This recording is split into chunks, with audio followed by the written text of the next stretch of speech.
Hola amigos de Wine News TV, les invito a conectar conmigo y con mis invitados en Wine News TV On The Go, un podcast que a su vez es un espacio donde aprenderás sobre el mágico mundo del vino a través de invitados de todas partes del mundo que nos contarán sobre sus proyectos para obsequiarnos de forma embotellada música, fuego y leones, como decía el gran maestro argentino Jorge Luis Borges en su poema Soneto al Vino.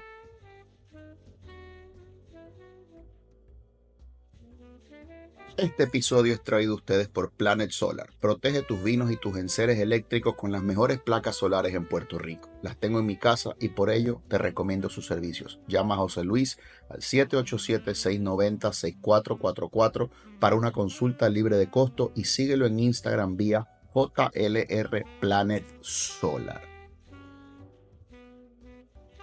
Agradezco el apoyo de Caguas Expressway, la capital Ford de Puerto Rico. Puedes buscar el carro que necesitas en su tienda en la carretera 1 de Caguas. Búscalos en las redes como Caguas Expressway y llama al 787-337-9779 para que tengas acceso al mayor inventario Ford de Puerto Rico.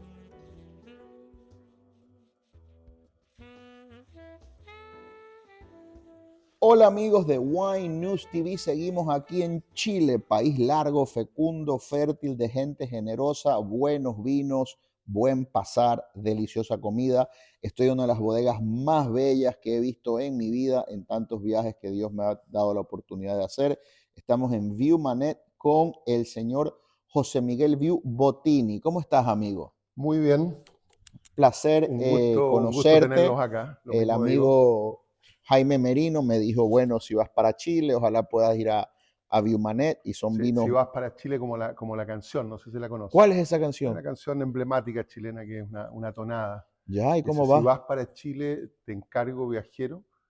Y ahí se me olvidó que sigue, digamos. Si vas para Chile, te encargo viajero. Qué belleza. Ya Sí. voy a buscar de qué se trata eso. Sí. Bueno, Jaime Merino me dijo, tienes que ir a Viumanet, hemos hecho muchos cambios. Estos son vinos que yo hace años tomaba y he disfrutado y siempre he distinguido a Viu por el gran Malbec que hacen. Por lo menos a Puerto Rico nos llegaba mucho ese Malbec y yo siempre, digamos, por X o Y, creo que mucho de la audiencia también asocia el Malbec con Argentina, algunos con Francia, por supuesto, con Cahors, con Burdeos, que era una de las uvas de corte, pero el mejor Malbec de Chile lo hacen acá en Viu. Ya tocaremos eso ya mismo, pero para la audiencia que nos está escuchando, quiero que me cuentes un poco la historia de tu familia, porque no siempre uno tiene el privilegio de sentarse con alguien que está tan íntimamente ligado por sangre con los fundadores del proyecto Viumanet. Llámame un poquito por esa historia familiar, José. Mira, como tantas otras, la historia de la familia es la historia de una familia de migrantes. Fue mi abuelo Miguel Viu García quien emigró a principios del siglo XX a Chile. Él venía de Cataluña, de los Pirineos, de un caserío por ahí perdido en los Pirineos catalanes. Venía de hecho siguiendo a su hermano que había partido algunos años antes. Él tenía la información de que el hermano estaba en Brasil. El hermano se fue de Brasil a Argentina y en tercer lugar llegó a Chile. Así que mi abuelo hizo la misma ruta. Llegó finalmente a Chile.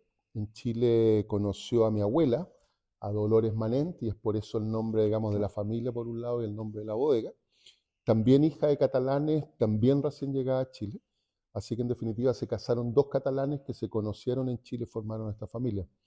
Mi padre y mi tío, pocos años después, digamos, de haber sido alrededor de los 15, 16, 17 años, comenzaron a trabajar en el vino mientras estudiaban con la familia de mi abuela, con los Manent. Los catalanes en esa época en Chile, los emigrantes catalanes en Chile se habían dedicado a ser negociantes en vino. Compraban vinos a productores en la zona central chilena, los envasaban con su marca propia y los vendían dentro de la región metropolitana, Santiago principalmente. Así que mi padre y mi tío se iniciaron, digamos, en el negocio con su tío, y mi abuelo, como una manera de impulsarlos, los ayudó a formar su propia bodega. Una bodega muy simple, de haber sido en el patio de atrás de la casa, comprando vinos a productores por aquí y por allá, y envasándolo con la marca Vinos Viu. Vinos View. ¿Qué año es esto más o menos? Ubícame en Esos tiempo. fines de los años 30. Mi Wow. padre se murió hace 25 años, este año, claro, se cumplen 25 años de su fallecimiento, y se murió a los 80 años, 81 Ya. años. Yo teníamos bastante diferencia de edad. Claro, Podría, te podría tuvo haber mayor. sido mi abuelo, Ya, por eso que las generaciones, digamos, no son tantas, pero están bastante distanciadas. Mi abuelo, el que llegó de Cataluña, nació en el 1880 y tanto, ¿eh? ya. Para alguien de mi edad, yo tengo 59 años, los abuelos normalmente Sí, tienen bastantes años menos. sí. Bueno, estoy bastante conectado por ese lado, ¿no es cierto?, con la historia del inmigrante, ¿no es cierto? Con la historia del inmigrante que llega a Chile y que se esfuerza, digamos, bastante y que crea algo, ¿no? Mi padre trabajó primero con su padre y con mi tío, después se independizó y alrededor de 30 años, a mediados de los 60, 30 años después, él compra un viñedo, este viñedo, de hecho, donde estamos acá, la histórica hacienda Cunaco, en donde habían viñedos plantados a mediados del siglo XIX. Entre paréntesis, dentro de esos viñedos antiquísimos habían 15 hectáreas de Malbec. Por ahí va, digamos, la historia y la Claro, vinculación nuestra con el Malbec, por ese Malbec histórico. Eh, y con eso se transforma, digamos, de negociante en vinos a productor en vinos, ¿ah? ujú. Aprende un En los oficio 60. en los 60. Ya. Aprende un oficio nuevo, que es el de la agricultura, en un Chile que además en esa época estaba bastante convulsionado, reformas agrarias de por Claro. medio, ¿no es Sí, sí, sí. cierto? Mucha agitación política, pero aprende el oficio de producir vino. Durante todo ese tiempo el mercado, digamos, de los vinos Viu estaba en el mercado nacional en Chile. La exportación era muy, muy incipiente. El único mercado de exportación era Ecuador, ¿De verdad? casualmente, Qué sí. bien. O sea que vi uno de Con, su primer cliente comercial exterior fue Ecuador. sí, Qué sí, interesante. sí, con un formato de vinos populares, que era Sí, lo sí, que se sí. vendía en Chile en esa época. La viña, digamos, en esa época tuvo un apogeo en términos de reconocimiento del público local chileno, porque había un eslogan vinculado a los vinos que era Salud con Vinos Viu. Salud con Vinos View, Salud qué con bien. Vinos Era un Viu. juego de palabras con el nombre View, ¿no? View. Mucha Salud, publicidad View. vinculada a partidos de fútbol, digamos, había un impulso bien popular, digamos, de la marca.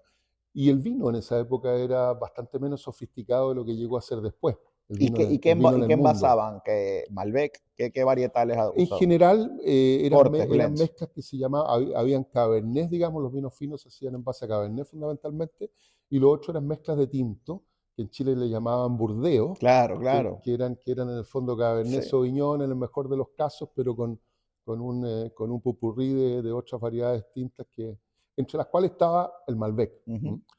El Malbec en el caso nuestro, la historia es que siempre fue un contribuyente anónimo de gran calidad, de gran color, El tesoro de gran escondido de la concentración. viña, ¿no? ¿Sí? Tener eso, esas hectáreas tan Pero digo que viejas. fue siempre anónimo porque en el fondo no estaba eso sincerado en las etiquetas, sino que en las etiquetas salía Cabernet Sauvignon o salían vinos Burdeos.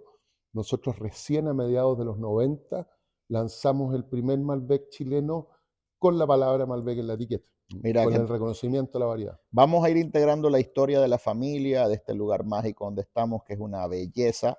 Obviamente mis redes sociales, en todas las plataformas van a ver también algún tipo de contenido que estamos levantando aquí, que es visual, en un podcast, que es solamente audio. No se puede ver la maravilla de donde estoy, pero en las redes sí lo pueden ver. También sigan por favor a Viewmanet en las redes, yo los voy a estar mencionando. Antes de hablar del vino, me encanta el logo, que obviamente es una V y la M abajo, pero parece una rosa, parece un carnero. Este logo de Viewmanet, ¿cuándo lo desarrollan? Mira, es relativamente reciente, es de principios de los 90. ¿Ya? eh, Tiene obviamente esa B y esa M, que también es una M y una B, por Ujú. un lado de Viu Manén y por el otro lado de Miguel Viu, que era el nombre de mi padre. Y el diseñador a quien le encargamos el diseño del logo se inspiró justamente en este edificio. No sé si te fijas ahí en las ventanas, Mira tú, sí. que hay unas formas que no eran la B y la M, pero hay unas formas que son que inspiraron, digamos, al diseñador. Entonces, inspirado en esas formas, transformó eso en una B y una M. ¿Chileno quién lo diseñó? Chileno. Precioso. Bueno, vamos al primer vino. Este es un vino blanco de un proyecto que se llama Tiny Trials o Pequeñas Pruebas, ¿correcto? Exactamente. Háblame de este proyecto y salud. Qué Salud. privilegio conocerte, estar contigo. Gracias por el apoyo. Este proyecto se fue fraguando en el tiempo, diría yo, porque primero... con salud. La Wine Wave, que está aquí, nuestra camarógrafa, todo el mundo la conoce en las redes, así que si no le damos salud a ella, no existe este proyecto. Así es. Cuéntame. No, decía que este proyecto se fue fraguando en el tiempo. Primero partimos con la inquietud hace unos 12 años atrás de explorar la costa de Colchagua. Se había instalado la idea, ¿no es cierto?, en Chile de que los vinos o las zonas costeras, digamos, eran las zonas más adecuadas para la producción de los vinos blancos y de tintos frescos. Se había instalado, obviamente, muy justificadamente esa idea, y se había instalado también Casablanca como la guinda, la torta, ¿no es cierto?, de los chardonnays, de los sauvignones, de los pinot noir costeros. Quien conoce la geografía chilena, en especial en la zona central, sabe perfectamente que es bastante parecido, digamos, y que hay un montón de lugares a lo largo de la zona central cercanos a la costa en donde hay características muy parecidas, es decir, suelos cuyo origen es la cordillera de la costa, con exposición, digamos, al mar y con una influencia directa de la corriente fría de Humboldt, de un lado y del otro de la cordillera. Las laderas que miran hacia el mar evidentemente están más expuestas y son más frescas. Las laderas que miran hacia el valle están un poquito más protegidas, de espalda al mar, pero de todas maneras con una temperatura más baja.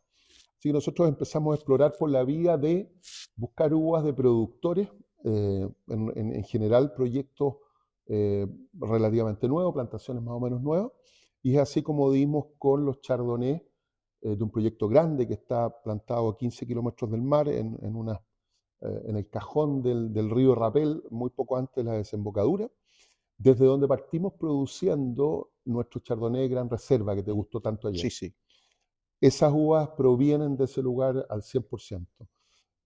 Hicimos ese vino y nos pasamos en la línea Viumanen Gran Reserva a la costa de Colchagua como origen. Antiguamente ese vino tenía como origen Casablanca, así que nos jugamos ahí, nos trajimos el blanco Chardonnay a Colchagua, y después de bastantes años de experimentación haciendo ese vino, seleccionamos, digamos, los mejores lugares dentro de los viñedos que comprábamos y empezamos a experimentar con estos pequeños ensayos de Chardonnay. Así que la base del vino es el mismo origen que el Chardonnay Gran Reserva y las mismas uvas. En cuanto al tratamiento, allá había un poquito de barrica en el Gran Reserva, un besito de barrica. Este vino está precioso. Ayer que estuve catando con Pato, creo que su mayor hilo conductor es la elegancia. Todos sus vinos tienen un homenaje, si se quiere, a Europa. Son vinos de terroir. En ningún momento, a pesar de la potencia de la fruta, se convierten en vinos concentrados, en vinos golosos o en vinos amaderados, sino que hay una expresión de suelo. Te estoy hablando de los tintos, de los single vineyards, pero siempre está ese punto mineral, ese punto ahí terroso, algo austero que lo hace un vino muy gastronómico y vino de guarda. Yo creo que diste en el clavo, digamos, el común denominador de nuestros vinos, que es un portafolio bastante amplio de vinos, varias variedades, pero el estilo enológico sigue un hilo conductor, y el hilo conductor desde los vinos reserva, desde los vinos de entrada, hasta uno, digamos, es justamente eso. Son vinos timeless. Que expresen un poquito más son vinos timeless, no son vinos de moda, son vinos que fueron ricos hace 50 años y serán ricos de aquí a los próximos 50, porque están bien hechos, están pensados en comer, en ningún momento quiere ser el protagonista su barrica o su dulzor, está muy correcto. ¿Aquí hay presencia de roble o no? Sí, pero se nota poco. No, nada. Se nota tan poco que hay que preguntar si hay. Por eso. Y hay trabajo de lía. Hay trabajo de lía que yo creo que es lo que influye más. Que le da ese volumen, esa redondez.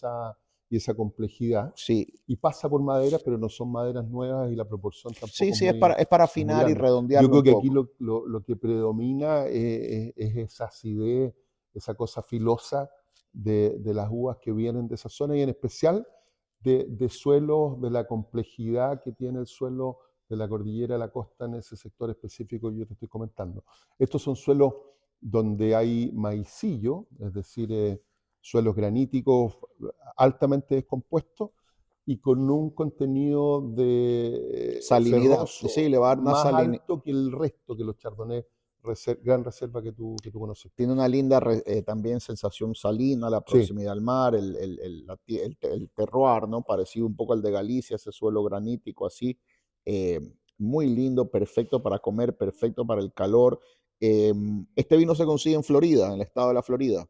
sí, en tiendas es un vino que nosotros producimos en pequeñas cantidades, ¿Ya? ¿Cuántas, que cuántas tiene botellas más o menos? alrededor de 3.000 cajas de 12 botellas, de ¿Ya? 56.000 botellas, que tiene una contraparte, digamos, que es un vino tinto que Que vamos a vamos probar ahora a ese. ¿Y en cuánto a está, José Miguel, continuación. este vino en dólares en una tienda en Miami, este blanco? Alrededor por debajo de los $20, Está entre muy 18 y 20 rico. dólares. Está muy, muy bueno. Vamos entonces ahora al Tiny Trial Sensó, este de Es un aquí. chardonnay además fresco, Súper fresco para el calor, complejo para pero una fácil de terraza. tomar.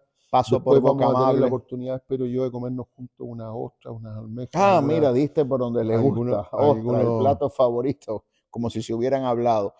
El vino está delicioso, un precio sumamente razonable y es un vino con equilibrio, con tensión entre acidez, la fruta está muy presente y tiene cierta floralidad, un poquillo de aceite de limón que uno detecta en Ujú, estos vinos de Borgoña, que le dan esa untuosidad. sí, La barrica es para afinar, es un besito, no hay nada así de tostados o de no, no, mantequilla, no, de no, para nada. caramelo. Un vino súper rico, te felicito. ¿Hace cuánto está en el mercado el Tiny Trial Chardonnay? Esta es la segunda cosecha, la que Segunda estamos cosecha. probando ahora, pero estamos lanzando la tercera ya. Perfecto. Vamos entonces ahora, si te parece, amigo, al Cinsault, al tinto. Hablemos un poco de este varietal, porque no es Sí, tal vez tan, esa tan es famoso. una historia distinta, digamos, Dale. que nos lleva fuera del territorio, digamos, que nosotros consideramos nuestro territorio, que es Colchagua. Colchagua es un valle vitivinícola muy tradicional en Chile, que tiene una característica que no es única, pero que no todos los valles la tienen, y es en definitiva que la geografía chilena está completamente representada en Colchagua. Colchagua tiene cordillera, tiene valle central y tiene costa. ¿Ah? A diferencia, por ejemplo, un valle como el Maipo, que está en los pies de la cordillera y el valle central, pero no alcanza a llegar a la, a la costa. Entonces, desde ese punto de vista, Colchagua ofrece muchas condiciones distintas prácticamente para producir cualquier variedad y estilo de vino. Sin embargo, aquí nosotros volvimos un poco a los orígenes de la vitivinicultura. La vitivinicultura de Chile llegó de la mano de los españoles, al igual que en todo el resto de Latinoamérica, y se instaló primero que en la zona central, que es donde más desarrollado está hoy día, pero se instaló primero más bien cercano a Concepción. Concepción es la segunda ciudad más importante de Chile, después de Santiago, que está a unos 500 kilómetros al sur, y que constituyó en alguna época eh, la otra ciudad importante de Chile políticamente hablando. Ya. Hoy día solo la segunda ciudad en población de Chile, pero políticamente Chile Se es hiperconcentró en bastante. Santiago todo, la Sí. política y el Pero poder. en esa época, digamos, habían caudillos incluso que provenían de esa zona, había una cierta barrera también. Los españoles pelearon aquí con los indios por varios siglos y la barrera, digamos, del Chile más realista estaba justamente en esa zona. Bueno, cuento corto, en Concepción se plantaron las primeras cepas que trajeron los españoles, variedades como el País, que es bien emblemático, y se desarrolló, digamos, ahí una historia en torno al vino de bastante larga data. Muchos años después, en los años 40, se introdujo el Sansó en esa zona. Eh, y después de eso, ¿Y quién lo trae? Pues es varietal del Ródano mira, francés, sí, pero no hay una historia tan clara. tan ¿Ah? definida. Parece que está vinculado de alguna forma, digamos, al terremoto de Chillán, que fue uno de los grandes terremotos de la humanidad, por alguna razón, digamos, se, se- se- se introdujo, digamos, en esa zona, vinculado aparentemente, digamos, a algún fenómeno que sucedió en esa época con el terremoto. Y hoy día, en este momento como de rescate de esa zona, el Sansó se transformó en la vedette en términos de ser la variedad más atractiva. ¿Ya? Ahí yo diría que es un proceso que iniciaron los técnicos, que empezaron a identificar, digamos, que habían variedades interesantes, empezaron a vinificar los países que eran considerados en Chile vinos muy poco interesantes, Sí. muy poco cualitativos, los empezaron a vinificar, digamos, con técnicas modernas, con tecnología, etcétera, y también rescataron el Sansó. Nosotros nos interesamos en esto y al igual que enólogos de varias otras bodegas ¿Compraste partimos. viñedo o No, compras fruta? no, compramos fruta, Compra fruta. Está compramos fruta. maravilloso, está bello, crocante, delicado, etéreo, mineral. Me recuerdan estos vinos de Beaujolais, de la Gamay, me recuerdan a los vinos del Bierzo que se hacen a partir de la Mencía, rústicos, Claro. elegantes, sanguíneos, incluso con algo cítrico, como unos cítricos tardíos, y entonces saladito, saladito, precioso. Lo que esto tiene, digamos, que con su pareja, digamos, de la línea, de Tiny Trail Chardonnay, es que también es un viñedo que está en la cordillera de la costa, pero 500 kilómetros al sur. Es decir, tiene la influencia costera y adicionalmente es más fresco, ¿no es cierto? Porque Para tomarlo el levemente territorio es 500 fresco, es kilómetros al un sur. vino para almorzar, me parece que el alcohol aquí es muy manejable, es Sí. un alcohol casi de blanco, seguramente es riquísimo, crocante, fruta viva, fruta muy luminosa, es un vino como para tomarlo también relajadamente, al igual que el Chardonnay, en un balcón, en una terraza, y tiene tanta versatilidad gastronómica que esto puede ir con una serie de cosas durante todo el almuerzo, toda la cena. Puede ir con un pescado graso, un atún, Totalmente. un salmón. Puede ir con lechón, chancho, que se come mucho en Puerto Rico, los cubanos, comida cubana, que se come mucho lechón. Está muy rico aquellos de ustedes fanáticos de los Pinot Noir, de las Bonarda. Por aquí les podría interesar muchísimo este Cinsault. También sobre $20 la botella. Sí, el mismo nivel de precio del Chardonnay, entre 18 Pásame y la 20 botella, dólares. mi amor, un momento. Sí, yo estoy de acuerdo. Ahí mencionaste el Pinot Noir. Eh, a mí, fíjate que en este estilo de vino, Pinot Noir y Sansón 13.5 alcohol, qué no tienen belleza. tanto que ver, pero en el estilo de vinos tintos ligeros, Mm. frescos, el Sansón me gusta muchísimo. Sí, está muy, muy rico y creo que es un vino distinto. Yo creo que también un poco en este mundo a uno le gusta siempre ir buscando, no lo nuevo, lo diferente, porque no podemos hablar que el Cinsault es un varietal nuevo. Lo que pasa es que tal vez hay otros que son mucho más relevantes desde un punto de vista comercial, pero este vino está delicioso. Es un vino que algunos críticos por ahí, hemos hablado de algunos de ellos, Sí. le dan 98, 99 puntos cuando cuestan $50, pero en este precio tú estás dándole al consumidor una relación precio-calidad inmejorable. Muy, muy rico. Te felicito. Delicioso este vino. Y me encantan pues las botellas, obviamente borgoñonas, en caso de los Chardonnay blancos siempre, pero creo que son vinos de frescura. Estos dos Tiny Trials son vinos de expresión de un suelo muy determinado, muy particular que le va a dar, en el caso del Chardonnay, una acidez crujiente y en el caso del Cinsault, una terrosidad telúrica. Es un vino, me hablaste del terremoto, Mm. pero a mí me parecen que los vinos bien hechos de Chile tienen cierta tensión de una tierra rica, fecunda, pero que se está moviendo Sí, siempre. sí. Qué buen término, ¿eh? Esa terrosidad telúrica. Terrosidad telúrica. Sí. Y mira lo que me dijiste del terremoto. Bueno, vamos entonces ahora a unos vinos que me encantaron, que los probé con Pato ayer, que si Dios nos ilumina, podrían ser parte de un proyecto súper interesante que tú y yo ya hemos hablado. Y este es el Single Single Vineyard Vineyard. Lineup. Hay 4 tintos de Single Cuatro Vineyard. tintos, solo tintos, Cabernet Sauvignon, que es la variedad y el varietal, digamos, que todavía a esta altura es partido más exportado desde Chile. Es el flagship Sí. y lo era, digamos, absoluto antes de la irrupción del Carmener. Y en Chile, y me voy a meter en problemas, pero no me importa, es mi programa. Si quieres, le da un follow. En Chile está el mejor Cabernet del Nuevo Mundo. más que Napa, más que Argentina. Dele un follow, no, Yo no, estoy, yo no. estoy, yo estoy de acuerdo. Solamente superado por Burdeos, que es la cuna, ¿no? Sí, claro. Sí, sí, sí, Burdeos, sí, sí, Chile, para mí, sí, Cabernet, sí. en ese orden.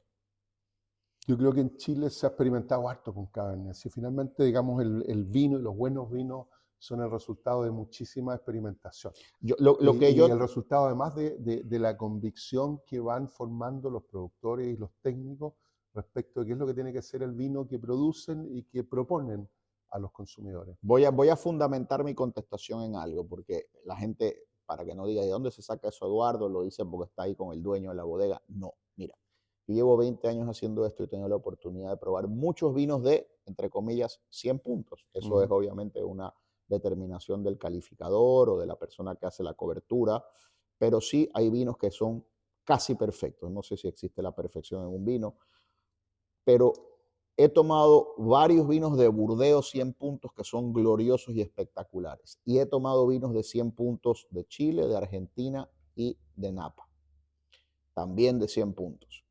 Y tomando esos tres como referencia, de Chile, Argentina y California 100 puntos, siendo Burdeos 100 puntos, Lafite, son blends obviamente, pero Lafite, Mouton, Margaux, Aubryon, tomando eso como referencia, extrapolando esa calidad a 100 puntos en Chile versus 100 puntos en Argentina versus 100 puntos en Napa Valley, donde más he encontrado una similitud en potencia y prudencia y elegancia y cierta frescura, ciertos mentoles, ciertas hierbas, ciertos alcanfores, han sido en Chile. Los mejores Cabernet que me he tomado de este lado del mundo son chilenos. Vamos a... Sí, pareciera ser que las variables que se tienen en cuenta para darle 100 puntos a un vino argentino o californiano son distintas a las variables que se tienen en cuenta para darle 100 puntos a un vino francés y chileno. No es Sí, que esté comparando yo, digamos, tan directamente el estilo de los vinos chilenos con los vinos franceses, pero me parece que hay una cosa que tiene más que ver, digamos, son y los que más afrancesados de los tres, sí, entre Argentina, Napa y y Chile. que en definitiva los vinos argentinos y los californianos, eventualmente las variables que más ponderan son la concentración, son Sí, sí, esa sí, cosa sí, sí, sí. El músculo y no como la espina. musculosa, ¿ah? Sí, Que a sí, mucha gente le gusta. sí, sí. No es mi Los estilo de vinos vino. porno, dígalo, no hay problema, Los vinos porno. Hay vinos Que por porno y vinos que supuesto, son amor, que estos por son vinos supuesto porno. no son todos los vinos argentinos ni todos los vinos No, no, claro, californianos, por supuesto. pero como estilo general yo diría que se podría hablar, digamos, de diferenciarlos de esa manera. Y también hay algunas cosas en Chile que se están dando a unos precios, porque mira, a mí que me gusta mucho el tenis, un jugador es tan bueno como su segundo servicio, que es tal vez la parte más vulnerable cuando ya está ahí contra las cuerdas y tiene que hacer algo. Entonces, claro, estamos hablando de vinos de 100 puntos, vinos que seguramente el más barato no baja de 150 200 dólares, pero yo creo que en el otro polo, en los vinos de 10 12 14 dólares, un Cabernet de Chile de 10 12 dólares es mucho mejor que cualquier Cabernet Sí, de Napa o de Argentina en ese precio. sí. ¿Okay? Vamos a este tercer vino, amigo. ¿Qué tenemos aquí? Este es el Malbec, Este es el Malbec, perdón, el Carmenere, el perdóname. Carmener Loma Blanca de la línea Single Vineyard. Loma Blanca, esta es la etiqueta, se llama Loma Blanca, que es la parcela, y es obviamente la etiqueta color morada, color Morada. púrpura, violeta, como usted lo llame. Esa etiqueta es una etiqueta, es una representación artística del terroir, ¿ah? Del terroir que hay en ese lugar que se llama Loma Blanca, en un viñedo que es el Olivar. Y a continuación vamos a probar el Malbec de la línea Single Vineyard que se llama San Carlos, que es el nombre de este viñedo, en donde los suelos son bastante distintos. Tú hablabas de esta cosa del estilo telúrico de los vinos chilenos, y claro que sí, digamos, hace mucho sentido eso. Chile es con toda seguridad, digamos, si no el más, uno de los más, de los territorios, digamos, más movidos Claro, geológicamente la hablando. cordillera es las placas chocando que suben. Claro. Y esos son procesos brutales de formación de suelo a lo largo, digamos, de millones de años. Nuestros suelos son en general suelos más jóvenes que que algunos de los suelos europeos, pero más jóvenes, digamos, son igual suelos de millones de años. Entonces hay una diversidad muy grande de suelos, con un componente, digamos, preponderante en los suelos volcánicos, o sea, hasta los suelos aluviales, ¿no es cierto? Los suelos de origen fluvial tienen un componente volcánico porque ciertamente es la característica más importante.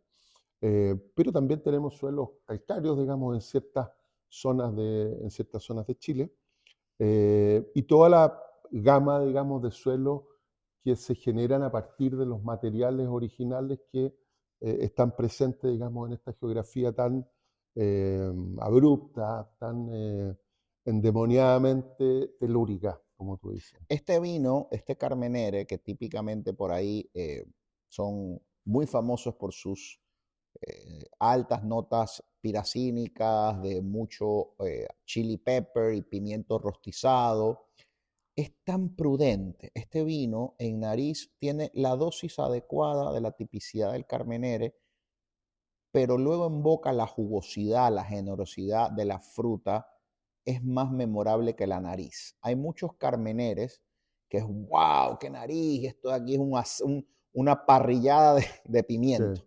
Pero aquí está, obviamente, esa es la naturaleza del varietal, pero luego la magia está en el equilibrio en boca. Es un vino de fruta muy jugosa, pero al mismo tiempo saladita, picantita, precioso. Carmener definitivamente es una variedad que no puede estar en ciertos suelos y eso es absoluto. ¿Ah? En Chile yo creo que Carmener de calidad se pueden producir básicamente en dos tipos de suelos. Suelos de lecho de río, digamos, suelos de origen aluvial, digamos, y después con sedimentos fluviales gruesos, los suelos que uno encuentra, digamos, en los cajones de los ríos en general y en zonas cercanas a eso. Suelos como los que hay, por ejemplo, en el Maipo Alto, en donde no hay mucha arcilla ni hay mucha potencia. Carmener es una variedad de tanto vigor, digamos, que potenciada con un suelo de potencia, termina produciendo lo que Carmener produce, digamos, en bastante cantidad, que son las piracinas. Sí, se te puede desbocar, terminan dando esas puede ser un notas. caballo chúcaro. Exacto. Y además es que no hay una sintonía muy fina, digamos, en el momento preciso de cosecha, o quedan verdes, digamos, o Sí. se sobremaduran. ¿Ya? Y los otros suelos donde Carmener funciona muy bien son los suelos de ladera de cerro, de laderas maicillentas o volcánicas, pero también, nuevamente, suelos más bien estresantes, más bien de poca fertilidad y suelos en donde no hay mucha arcilla. Todo este Nosotros tuvimos la experiencia de plantar Carmener en este viñedo, donde nunca había habido Carmener y lo plantamos a mediados de los 90 y no logramos nunca siquiera producir uva, porque la fertilidad de estos suelos no era adecuada para el Carmener. La calidad, digamos, de la uva que producía era definitivamente poco interesante. Te quería preguntar, por todo este conocimiento que tienes, una pregunta tonta, porque creciste con un padre y un abuelo que estaban totalmente volcados en este negocio, ¿no? De la fruta, del vino o de los bienes de consumo, de la venta, pero tu conocimiento técnico en la parte enológica, además, ¿tuviste algún mentor, algún profesor más allá de tus familiares? ¿Tuviste algún Yo, adiestramiento en el exterior, yo en Chile? estudié agronomía, ¿Ya? estudié en el sur de Chile, de hecho, agronomía, y me especialicé en suelo. ¿Ya? En una época que el suelo no era, digamos, un conocimiento, digamos, relevante Sí. o tan relevante en la agronomía en general y mucho menos en la vitivinicultura. ¿Ya? Como que la vitivinicultura se hacía del suelo hacia arriba, ¿ya? Todo el mundo se ¿Y enfocaba lo mucho. hiciste con el propósito de No, estudiarlo desde el punto de vista del vino o para no, minas, otras cosas? no, fíjate que yo siempre pensé que iba a estudiar fruticultura o enología, que era la parte, digamos, de la agronomía que me gustaba, pero en la universidad me inspiré muchísimo y me encantó varios ramos, digamos, de suelo por el efecto de profesores que me encantaron. Y terminé siendo uno de los pocos egresados de una especialidad que no tenía muchos adeptos en esa época, que era suelo. Y después, digamos, ¿Cuán me fue relevante se sirviendo. hizo después? Sí, Porque fíjate que hubo una época de la explosión de los vinos del Nuevo Mundo, por así decirlo, tal vez los 90, qué sé yo, Esto ya venía desde el Judgment of Paris con Mondavi, que le gana los vinos de California a los vinos de Estados Unidos. Bueno, digamos los últimos 40 años. Y hubo una época de vinos de receta, de vinos concentrados, mucha fruta, mucha madera, los Parker Wines de Mm, puntuaciones altísimas, se introducen las puntuaciones en, digamos, los 70, los 80. Pero hoy yo te diría que en los últimos 20 años, tal vez un poco menos, ha ido evolucionando la conversación del vino en el suelo, en el paraje, en el terroir, en ir literalmente hacia abajo, un montón de calicatas para estudiar el sí, tema de los suelos. Entonces te vino como anillo al dedo en esta sí. época. No, es algo, yo no, yo si bien, salvo los primeros años que estuve muy de cabeza en la bodega, después fui derivando a la parte comercial y después al manejo, digamos, general de la empresa. Por lo tanto, tomé una cierta distancia de la parte técnica, si bien participo permanentemente en las Pero tienes ese degustaciones conocimiento. y en las decisiones. Lo tengo y me sirve para entender mucho, digamos, Es como en mi me caso sigue que interesando mucho el tema es como en mi técnico. caso que en el tema este de los vinos, al ser abogado, cuando me envían algún contrato para alguna cosa, me Claro, ayuda a mi otra formación a sí, sí, por analizarlo, no supuesto, tengo que ir a consultarle a otro. por supuesto. Vamos a hablar del último vino, no por eso va a ser nuestro último vino juntos, definitivamente no en el día de hoy, mucho menos en la vida. El Malbec, decía al principio de Viumanet, para mí es el mejor Malbec de Chile y consistentemente eso ha sido parte de la conversación de los entendidos del vino hace muchos años, porque como arrancamos la entrevista, cuando ustedes adquieren este fundo, aquí había plantado un Malbec viejísimo. Háblame un poco de eso. Hay una historia interesante en relación al Malbec que seguramente tú ya la has escuchado. Yo la descubrí hace, qué sé yo, algunos años atrás, pero no la tenía clara, digamos, cuando me inicié en la industria. Y es el hecho de que el Malbec llegó primero a Chile y desde Chile saltó a Argentina. Y en ese tránsito, porque llegó a la Quinta Normal de Agricultura, que era un centro de experimentación, estamos hablando de mediados del siglo XX, 1800 y algo, Chile estaba intentando desarrollarse, digamos, eh, o desarrollar más técnicamente su agricultura, traer variedades, digamos, de frutas y de cultivos, y copió un modelo, digamos, existente en Francia, que era el de la Escuela Normal de Agricultura, lo trajo a imagen y semejanza, aquí se bautizó como la Quinta Normal de Agricultura, y eso empezó a traer material, digamos, desde Francia, que se reprodujo en Chile y que sirvió de base para que los agricultores chilenos fueran experimentando, digamos, en distintos cultivos y en distintos frutales.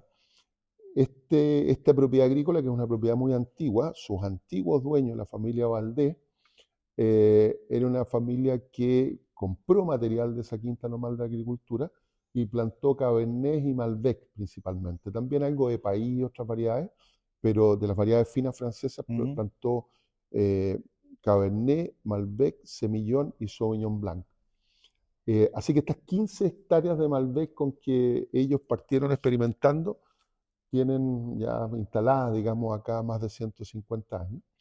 Esa quinta normal de agricultura la lideró en los primeros años José Domingo Faustino Sarmiento, argentino, que cuando le tocó, digamos, algunos años después formar esta misma quinta normal de agricultura en Mendoza, pidió material a Chile, le mandaron el material, digamos, se reprodujo el Malbec allá y por razones eh, que no las tengo tan claras, Ujú. el Malbec le interesó mucho, digamos, a los vitivinicultores argentinos y se plantó más extensivamente allá que acá. Te hago una pregunta, curiosidad. En certámenes a veces has puesto a ciegas tu Malbec contra Malbecs argentinos. ¿Cómo le va? Ah, sí, pues eso ha pasado mucho. Eh, Nos pasó algo muy interesante. Hay dos anécdotas entretenidas en Dámelas, torno a dámelas, eso. dámelas. Si Una guía que creo que ya no existe, pero que se llamaba la Guía Sudamericana Ujú. de Vinos, que de hecho la hacía un argentino. Durante un par de años eligió como el mejor Malbec de Sudamérica al Malbec de la línea Single Vineyard. Estamos hablando aquí de probablemente antes del 2000, claro, los años 2000, inicio de los años 2000. Así que de ahí, con ese hito, nosotros nos hicimos bastante conocidos entre los productores de Malbec en Argentina, que venían a Chile a veces Ah, boludo, el tuyo se da bien, y te decían. venían a visitar Y Biomanet te porque, felicitaban. sí, claro, Es que yo cuando empecé en esto del vino, claro, uno empieza y nuestra formación en el Nuevo Mundo es más de uvas, más que de regiones. Pues sí, ya ahora que he ido varias veces a Europa, uno entiende el suelo de Cenicero, Rioja, versus el suelo de Valladolid o de Soria.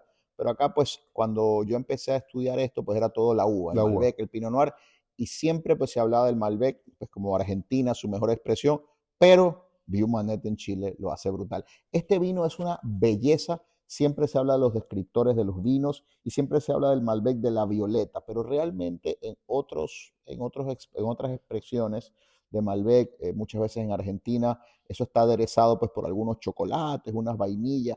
Este es un vino de gente que está haciendo vino hace mucho tiempo y lo está haciendo bien.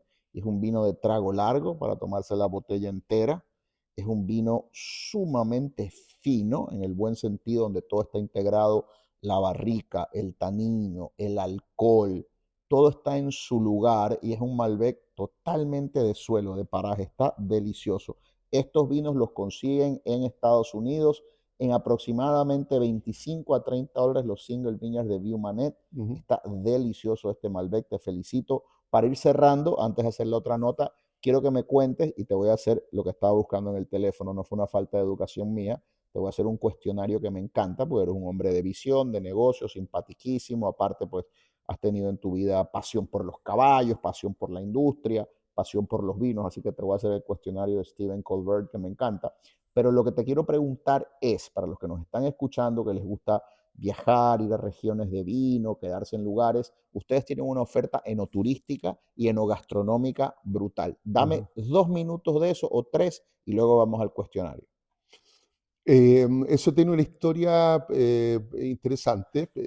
A mí me tocó viajar a principios de los 90 a California junto con una delegación grande de técnicos y dueños de bodegas chilenas. Visitamos, no sé, 40, 50 bodegas en el espacio de veintitantos días.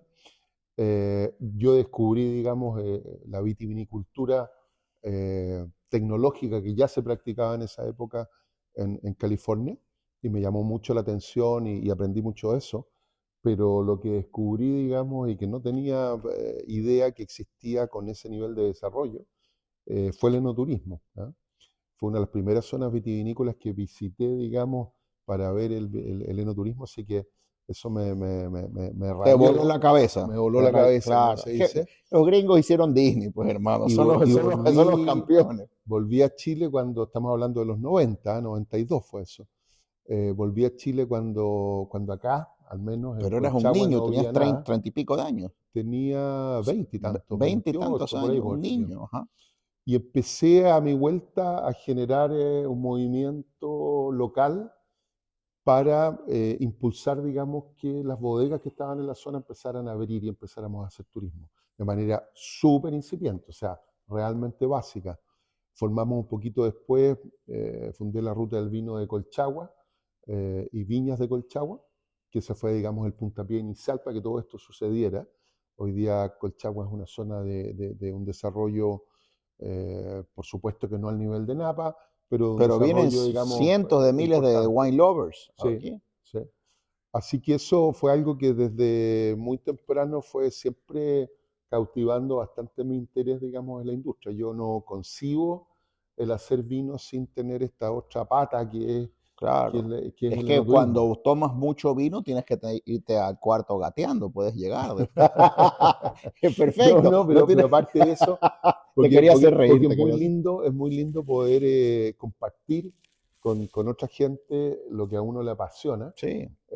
y mostrar, digamos, ¿Hubo algún cómo hacen. proyecto en APA que digamos, dijiste, esto lo puedo replicar? ¿Alguna bodega que viste? Fíjate que yo diría que la conclusión más importante que saqué de Napa, porque era realmente aplastante la envergadura de los proyectos. Sí, claro. ¿Ah? Entonces, como no había como extrapolar nada de Sí, eso pues la acá, plata llueve allá. porque claro, pero lo que me gustó mucho es que finalmente lo que me parecieron los proyectos más interesantes eran los proyectos pequeñitos en donde había alma, Y eco-friendly, en y en donde la medio. parte importante no era la infraestructura, sino que era el cariño con el que te atendían, la animación que tenía el lugar, el alma, el espíritu, en general, ahí fue lo que me sucedió en todas las bodegas grandes, digamos, con toda esta tremenda infraestructura, por supuesto uno queda impactado, pero en todas las bodegas chicas familiares eh, queda muy enamorado, digamos, de la actividad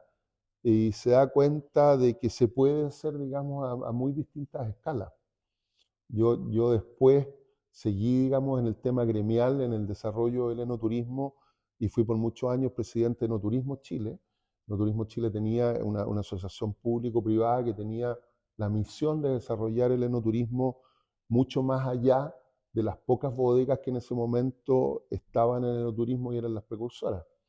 Nos tocó ir mucho, por ejemplo, tú lo mencionaste, al Itata, al Biobío, a darles, digamos, herramientas y a darles impulso, digamos, a esas zonas para que entendieran que no era necesario tener la infraestructura, digamos, los años de trayectoria que tenían las bodegas de la zona central y que era muy interesante poder ver un proyecto de vitivinicultura familiar, por ejemplo, en donde la persona que era propietaria al mismo tiempo hacía la vendimia y participaba junto a sus hijos y qué sé yo.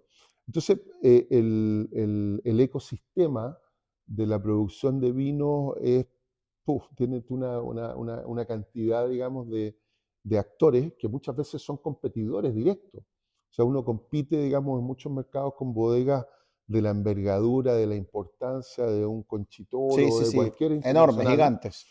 y a veces, digamos, gana esa carrera, porque en el lugar particular en donde están tus vinos son más atractivos que los de una bodega, digamos, grande.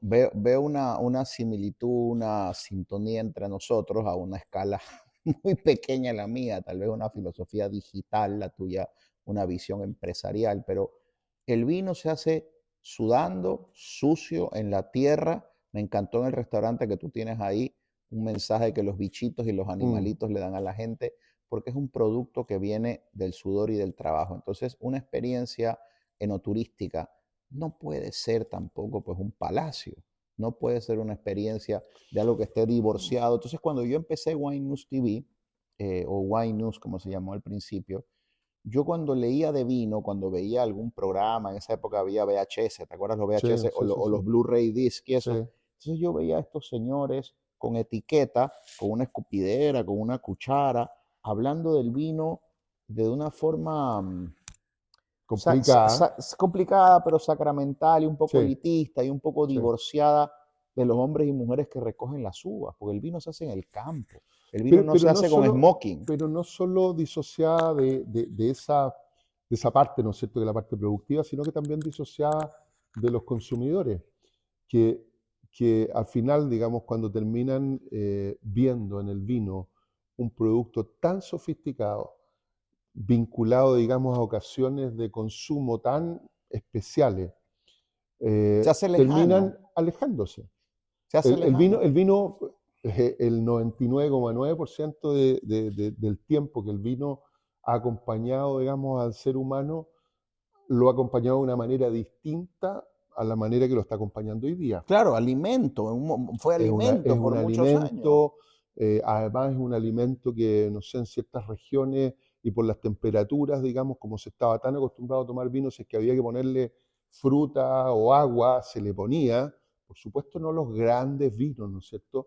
Pero sí los vinos muy honestos y muy sinceros que acompañan el consumo de alcohol de pueblos completos. Hoy día el vino está tan lejos que en definitiva entre la cerveza, los espirituosos, los cócteles, están en muy buena medida reemplazando espacios en donde antes estaba el vino. Lo vamos a cambiar. Yo Háblame de Rayuela y de Vivo el Lodge. ¿Cuántos lugares, cuántos espacios hay para quedarse en el Lodge que tienes aquí? 8, 10, 12. Vivo Wine Lodge es como la incorporación más reciente a nuestra oferta turística. Ya. La teníamos pendiente hace mucho tiempo, que era tener algo de hotelería.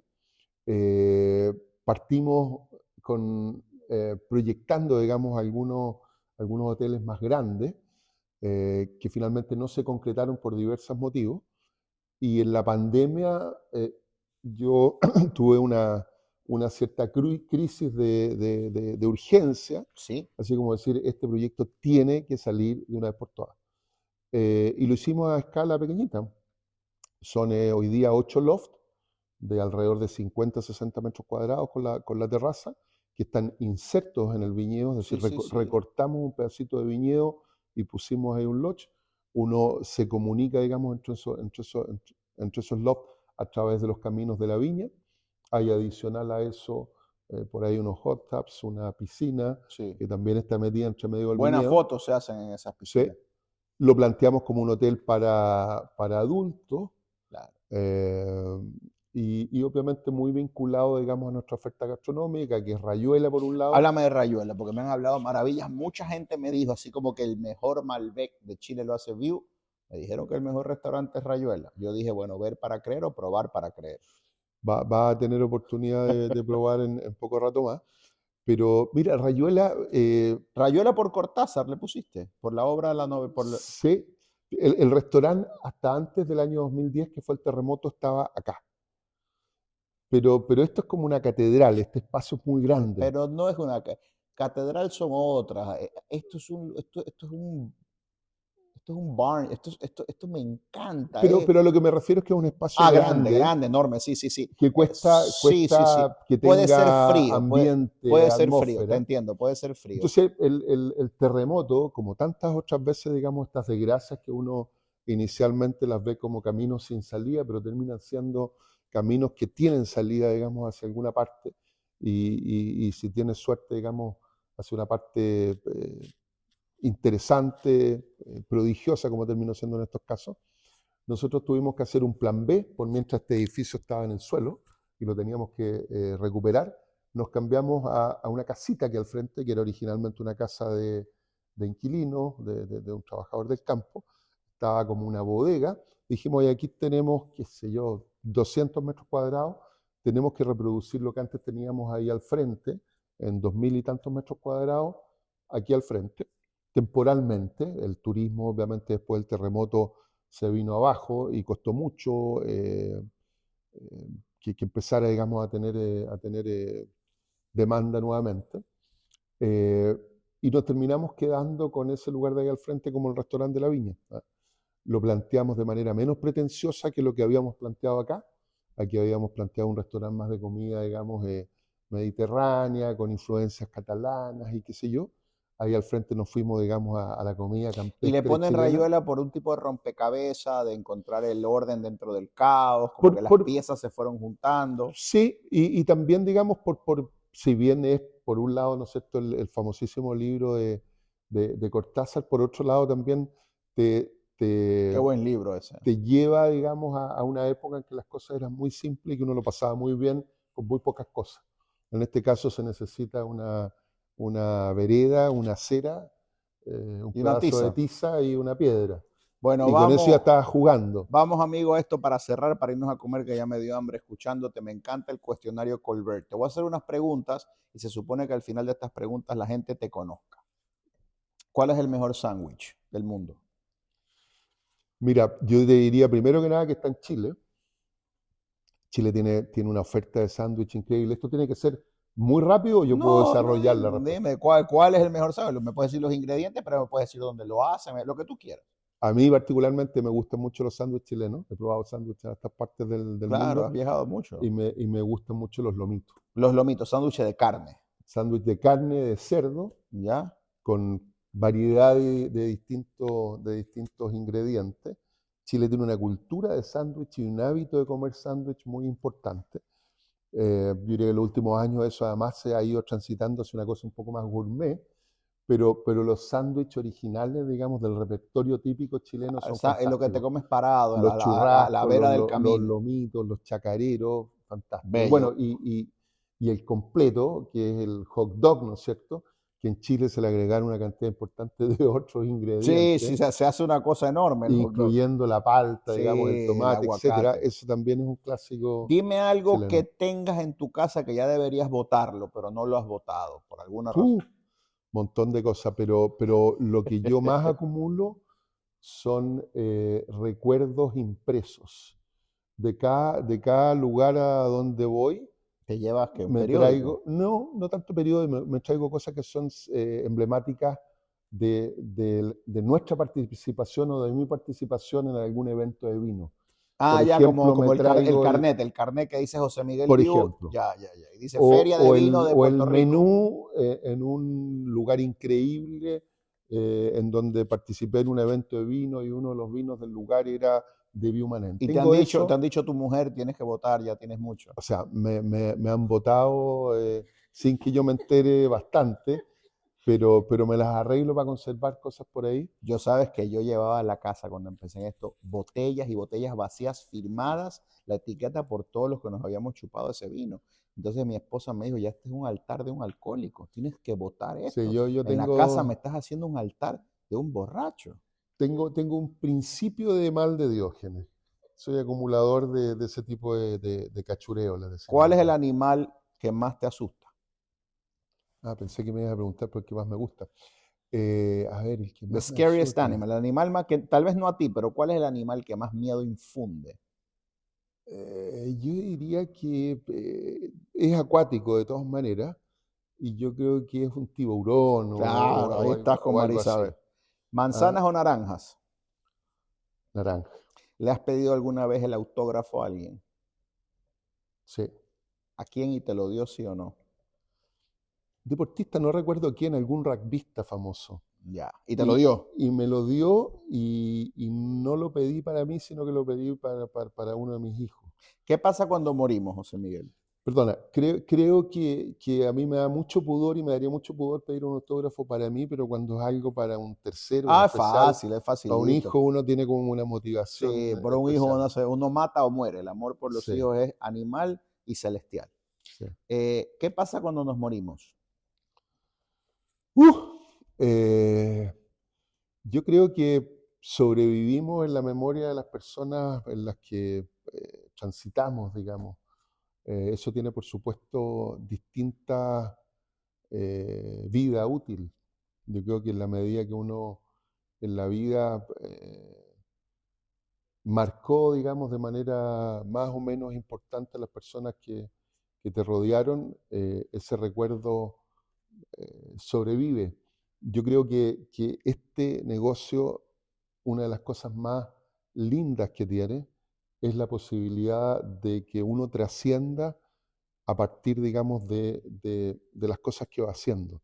Yo me acuerdo que de niño, esta es una propiedad agrícola antigua que tuvo otros propietarios, mi padre la compró hace 50 y tantos años, la había comprado, pero y a mí me tocó, digamos, ver mucho testimonio de cosas que pertenecieron, digamos, a la familia que antes era propietaria de acá, o de hitos de Claro. cosas que se hicieron, y que me parecía increíble escuchar esas historias de tiempos ya Sí, de rememorando gente que ya no está, pasados, doña Jacinta, don Pedro. exactamente, me encanta pensar en que uno puede trascender de esa manera, a través de las cosas que hizo, por un lado, y por supuesto, y de manera incluso más importante, a través de cómo marcó a ciertas personas. Y yo creo que ahí es especialmente importante la familia y los amigos.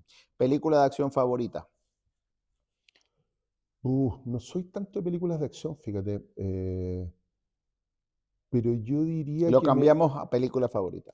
no, yo diría, no, sí, déjame contestarte las películas de acción favoritas, pero soy bastante fanático de las películas vinculadas a, a la, por un lado, digamos, a hechos históricos, ¿Ya? pero como novela histórica, ¿ah? Esas películas que tienen una raíz de historia que es cierta, pero que tiene una cosa novelesca también, Guerra Civil Española, qué sé Sí. yo. Y también me gustan mucho las películas, el cine latinoamericano, español y argentino en general. Me gustan, te diría, casi todas las historias de las películas que vale la pena ver del cine argentino y muchas de las historias también de que vale la pena ver del cine español. Encuentro que mezclan de una manera maravillosa que Hollywood, por ejemplo, no lo ha logrado. El humor, que en Hollywood como que la expresión de humor es la película tonta. Ujú. eh, y, Claro, acá es y la broma sofisticada que no es se la broma supone que más sea broma. sofisticada, Es claro. una apreciación de la Probablemente realidad que es graciosa. la precariedad del cine latinoamericano, no la de hoy, porque hoy día no tiene nada de precario, pero la precariedad de falta de medios, digamos, hizo que los cineastas latinoamericanos tuvieran que enfatizar en buenas historias, en muy buenos actores, no tanto en los efectos especiales o en otros aspectos, digamos, que le terminan dando sabor a una película, sino que en estas cosas de contar lindas historias, historias interesantes. ¿Cuál es tu aroma o olor favorito? Yo diría que soy más de aromas frutales. No sé si me estás preguntando por el vino o en No, no, general. no, en general, En tu aroma general. favorito puede ser el perfume de tu esposa, el talco que se ponía tu hijo cuando era bebé, el aroma que cuando lo hueles te Yo, lleva a algún sitio. yo diría que el aroma que me lleva a más sitios es el aroma de la vendimia, de la fermentación de los vinos en vendimia, porque me lleva a la infancia. Qué lindo. eh, yo nunca vivimos acá, mi familia vivía en Santiago, pero obviamente pasamos veranos e inviernos, y mi padre se instalaba para la vendimia, que era como una extensión del verano, el verano enero, febrero. Después nosotros entrábamos al colegio en marzo, pero teníamos una muy buena excusa para seguir viniendo al campo, porque mi padre se instalaba en marzo y en abril acá. Esta era su base de operaciones y él dirigía la vendimia desde acá, pues, desde el lugar Sí, donde claro. sucedía la vendimia. Así que veníamos muy seguidos y ese aroma, digamos, Se ha quedado uf, contigo. sí. ¿Cuál es el olor más desagradable? Eh, yo diría que el de la basura descompuesta, ¿Ok? ¿El agua te el de gusta un con gas o sin, basurero, agua ¿ah? con gas o sin gas? Con gas. ¿Cuál es la aplicación que más usas en tu teléfono? Por estos días, ChatGPT. Si solo puedes escuchar una canción por el resto de tu vida, no es que todo el día va a estar sonando la misma y te vas a enloquecer, pero si pones la radio en el carro, cuando vas a poner música, solo suena esa canción. En otras palabras, una canción sin la cual no podrías vivir. Yo no sé si una canción, ¿ah? Pero sí un músico, Charly García. Genio, Charly García. Genio. Descríbeme el resto de tu vida en 5 palabras. El resto de mi vida quiere decir El resto de tu vida, la edad que tienes ahora hasta lo que Dios te dé. 5 palabras. Puede eh, ser una oración, me sí, gustaría vivir mucho, o decir amor, paz, salud. 5 palabras. El resto de la vida es José Miguel Vivo. definitivamente salud, creo que es importantísimo. ¿Sí? Definitivamente familia. Ujú. Eh, creo que aprendizaje, Bien, me gusta. eh, Uno es aprende decir, hasta el último día que está vivo. conclusiones, madurez, digamos, todo vinculado con lo que te dije, digamos, de Te aprendizaje. quedan 2. Me quedan dos. Em, Nietos, Qué lindo. Que no eh, están todavía en tu vida ya. no, y en especial nietas, tengo puros hijos hombres. Ah, estás loco por una niña en tu vida. Sí, Qué sí, belleza, me qué hubiera, me belleza. hubiera encantado tener una hija. Que a mí también, no tengo un varón nada más, pero qué belleza. Estaré pendiente de esto cuando Y pase. me he resignado, digamos, cuando ya no era época, digamos, de seguir pensando en hijos, me resigné pensando que Que vendrá una nieta. podía tener una nieta. ¿Y la última palabra? Eh, yo diría que desprenderse. Eh, tengo que aprender a desprenderme de un montón de cosas a las cuales he estado amarrado durante mi vida para liberarme y lograr hacer una serie de otras cosas que siempre me hubiera gustado hacer, pero por lo predeterminado que fue mi camino, no hice. Este es un oficio maravilloso, eh, y yo desde pequeño siempre, digamos, el entorno general, ni siquiera mis padres, sino que el entorno, te diría que fue más influyente en que yo siempre considerara que iba a estar acá.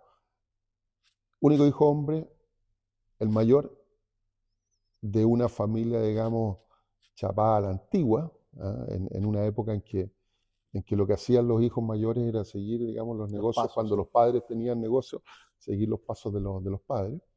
Y además, en este ambiente maravilloso que es el ambiente de todo lo que sucede alrededor de la cultura, digamos, rural, de campo. eh, entonces, yo nunca pude siquiera pensar o cuestionarme si es que había algo más que me gustaba, porque tenía claro que Claro. Ya lo que estaba iba a hacer era una esto. senda un poco trazada para ti. Exacto. Me hubiera encantado haber tenido espacio, digamos, no creo haber tenido ninguna Aptitud. aptitud, ¿Para pero qué?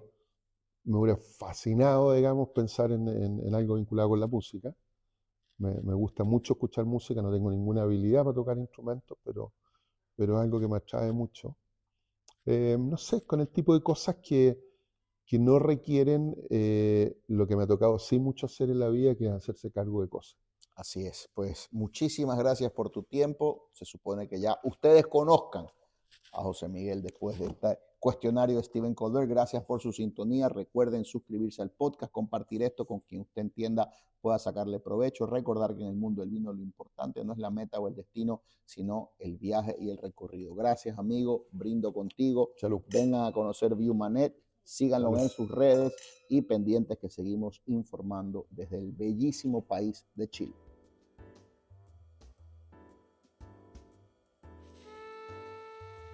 Este fue el episodio de hoy. Recuerda dejarnos una reseña para que nos ayudes a crecer, suscribirte y recomendarnos con tus amigos amantes del vino.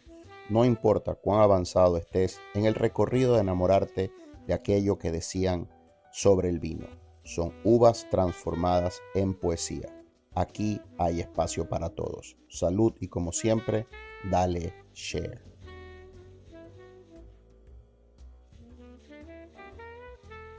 Recuerden que este episodio fue traído a ustedes por Planet Solar y a mi amigo José Luis, a quien puedes llamar al 787-690-6444 para una consulta libre de costo para que pongas las mejores placas solares en Puerto Rico en tu casa y así protejas tus vinos de cualquier interrupción eléctrica. Síguelo en las redes en JLR Planet Solar.